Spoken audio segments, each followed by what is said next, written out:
브레인스토밍 아무리 해봤자 좋은 아이디어 안 나온다고 하더라고요. 돈을 벌려면 살려면은 다양한 요구에 맞춰서 음악을 만들었어야 됐고. 네, 안녕하세요. 문학동네 마케터 양서연입니다. 제가 인문교양서 편집을 맡고 있는 박영신이라고 합니다. 매주 새로운 기획안을 써야 하고 수많은 크리에이터 속에서 내 자신의 위치가 어디인지, 그리고 도대체 나의 아이디어는 어디서 발굴해야 되는지 모르시는 저 같은 분들을 위해서 영감이 될 만한 책을 한 권 가지고 왔는데요. 다 엄청난 천재 마케터가 되어가지고 연봉을 쑥 한번 올려보자는 의미에서 이런 컨텐츠를 준비하게 되었습니다. 소크라테스부터 모차르트까지 우리에게 영감을 주는 천재들과 함께한 여행이자 천재와 창조성을 발견하기 위한 한 권의 여행 가이드입니다. 에릭 와이너는 원래 외신 기자였어요. 외국의 전쟁이나 재난이나 전염병이나 이런 것들 취재하면서 세상에 대한 약간 환멸을 느끼게 되고, 세상에 대한 이야기를 쓸 때 이런 것밖에 없을까 하는 회의감에 젖어 있다가 결국 그 일을 그만두고 인간의 밝은 면, 눈부신 측면, 이런 것들을 찾아서 글을 써야겠다는 생각을 하게 되거든요. 그래서 쓰기 시작한 게 행복의 지도, 천재의 지도도 그런 연장선상에 있는 책이라고 할 수 있어요. 소크라테스. 플라톤, 그러면 일단 그리스는 철학의 시초 아닌가요, 부장님? 네. 삶이나 죽음, 그리고 인간에 대한 문장들, 이런 것들이 모두 그리스에서부터 출발을 했잖아요. 그리스 하면은 철학, 당연히 소크라테스와 플라톤 아마 생각하신 것 같아요. 저도 그렇고요. 보통 아테네라고 하면은 우리가 과학, 철학, 민주주의가 생성되고 또 꼽힌 올림픽의 발상지 이런 식으로 알고 있는데, 그 아테네 문명의 정점에 이른 시기는 페르시아 전쟁하고 펠로폰네소스 전쟁 사이에 딱 24년간이었어요. 그런 불안정한 상황이었거든요. 그런데도 되게 재미있는 건 철학자들, 그리고 아테네 시민들은 집에 있지 않고 나와 돌아다니면서 즐겁게 이야기하고 토론을 했어요. 그래서 좀 무서울 텐데도 전혀 그런 거에 굴한 사람들이 아니었다는 거. 집에서는 정말 밥 먹고 잠자는 시간만 쓸 뿐이었고, 대부분은 바깥에서, 그러니까 폴리스라는 공동체 안에서 다 같이 공동체 생활을 했다고 하더라고요. 그 너 자신을 알라 이런 말도 사실, 그러니까 내가 혼자 있으면은 비교 대상이 없으니까 결국 알지 못하게 되잖아요. 그렇기 때문에 이렇게 사유하고 산책하고 사람들을 만나면서 끌어낸 그런 소크라테스만의 말이 아닐까? 그런 생각을 하게 되더라고요. 모차르트. 베토벤이 상당히 지저분했다고 합니다. 피아노 아래 요강이 있었다고 해요.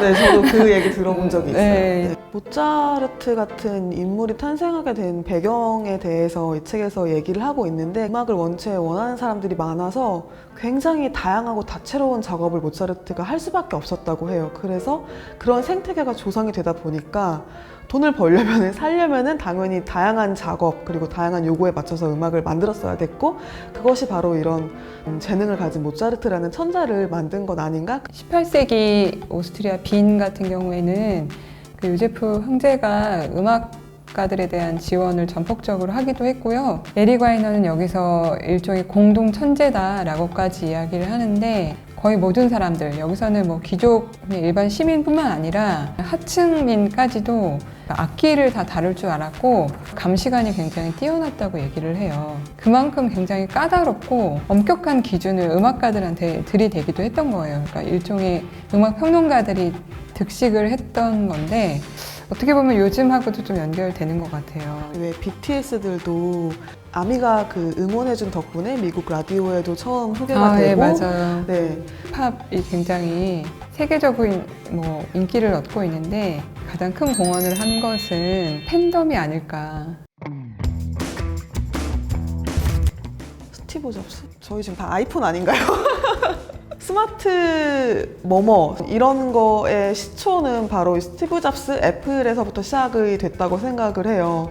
우리 이런 거 없으면 이렇게 유튜브 찍고 있을 일도 없을 거고, 지금 이 사회에 가장 영향력을 많이 끼치는 기기는 바로 이 사람에서부터 출발한 거 아닌가라는 생각이 들어서 어떻게 보면은 에릭 와이너가 이 책을 쓴 이유가 실리콘밸리 때문인 것 같아요. 실리콘밸리 하면은 거기에는 천재들이 우글거리고 있을 것 같잖아요. 실리콘밸리라는 도시는 실패의 무덤 위에서 세워졌다라는 이야기를 하거든요.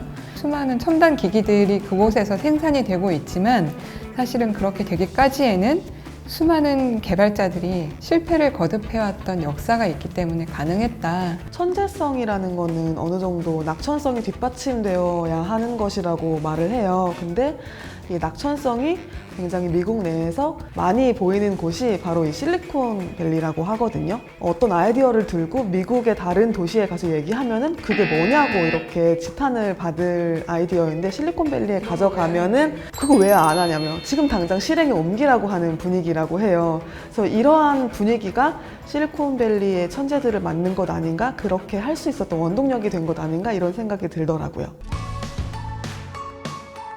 사람의 어떤 기질이나 어떤 천재성이 그 천재로만 만드는 것이 아니라 특정 환경 그리고 문화, 결핍 그리고 장애까지 포함해서 그 사람이 둘러싼 모든 게 결국은 천재들을 만들어내는 거다 이렇게 말을 하고 있는 것 같아요. 그래서 결론인즉슨 천재라는 게 우리와 멀리 있는 게 아니라 될 수 있다. 우리 될 수 있다. 지능이 높다고 해서 천재가 아니라고 하더라고요. 그래서 다시 한번 우리 모두 다 천재가 될 수 있다. 그리고 이 책에서 되게 중요한 얘기를 하는데 회의실에 앉아가지고 브레인스토밍 아무리 해봤자 좋은 아이디어 안 나온다고 하더라고요. 빨리 철수.